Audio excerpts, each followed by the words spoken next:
Even though it was an online program, the way the program was structured with the discussion boards and the responding to other students' posts, over time, I found that I was able to build a rapport quite easily. You get to know somebody by how they're responding. There's also opportunities to email each other as well. So it's easy to build a community. Many of the professors I had gave options for if instead of writing, say, a term paper at the end, you could work in a small group of people and do, say, Zoom recordings where you discuss the material. Every opportunity that I had to take that, I did that. And then, you're working with 2 or 3 or 4 other folks. You're setting up times to meet with them and plan what you're gonna talk about on the discussion.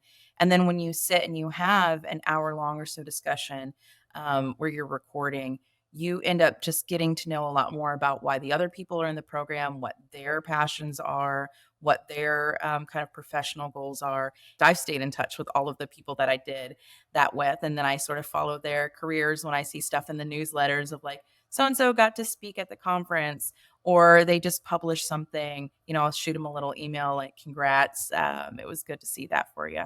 I was able to connect with a few students either because we're living on the same coast or we had just really thought provoking discussion posts that we just engaged in that sense.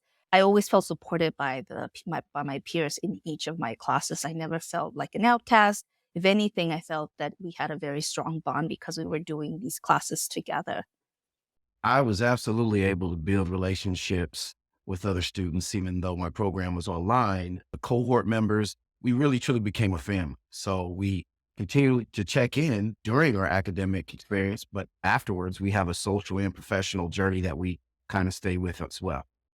I absolutely felt like I got to know some of the students really well because I did have a lot of the same students in most of my courses. So it was fun to look forward to how they were going to contribute to the discussions. I'm still in touch with a lot of them. We've all connected on LinkedIn and we may even do different collaborations like on podcasts, or there's one person I could potentially even see myself doing consulting projects with, in the future. So definitely was able to get to know people and form those professional connections and friendships.